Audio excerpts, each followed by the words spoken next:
অসম আৰু উত্তৰ পূৰ্বাঞ্চলৰ অভিভাৱক আৰু ছাত্ৰ-ছাত্ৰীসকল নিটৰ তৃতীয় পৰ্যায়ৰ কাউন্সেলিং আৰম্ভ হ'বলৈ ধৰিছে। সেই মৰ্মে আপুনি ভাৰতত আসন পাবনে নাই সেইটোৰ সম্ভাৱনা আপুনি নিশ্চয় গম পাইছে। নিট বছৰে বছৰে প্ৰতিযোগিতামূলক হৈ পৰিছে। বহুতো ছাত্ৰ-ছাত্ৰী এনে আছে যোনে 100% স্কোৰ কৰে আৰু নিটৰ সিট কেইবাটা পাৰ্চেণ্টাইলৰ মাজতে শেষ হৈ পৰে।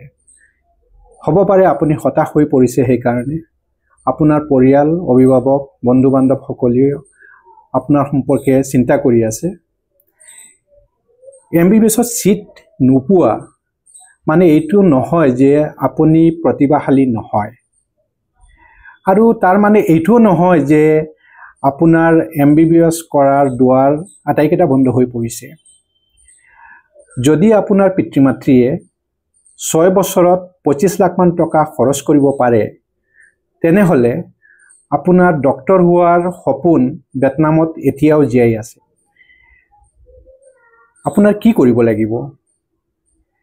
আপোনাৰ যদি 5.5 বা তাতকৈ বেছি IELTS স্কোৰ আছে আৰু যদি আপোনাৰ সন্তোষজনক এটা ৰিজাল্ট আছে 10+2 আৰু আপুনি নিট উত্তীৰ্ণ হৈছে, তেনেহলে MBBS কৰাৰ সুযোগ এতিয়াও ভিয়েটনামত জীয়াই আছে। কিয় ভিয়েটনাম?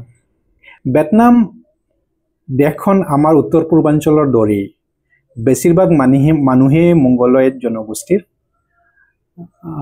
মানে থাকোঁতে আমাৰ নিজৰ মানুহৰ নিচিনাই লাগে। ইয়াৰ উপৰি ভিয়েটনামৰ জলবায়ু খুবেই সুন্দৰ, পুৰা বছৰে এটা প্লিজেণ্ট এটমস্ফিয়াৰ থাকে আৰু খোৱা বোৱাটো একদম আমাৰ মানুহৰ দৰেই।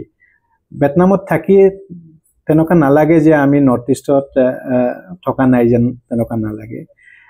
আৰু ভিয়েটনামত MBBS পঢ়াৰ পিছত এটা সুযোগ ওলাই আহে US যাবৰ কাৰণে, US MLD।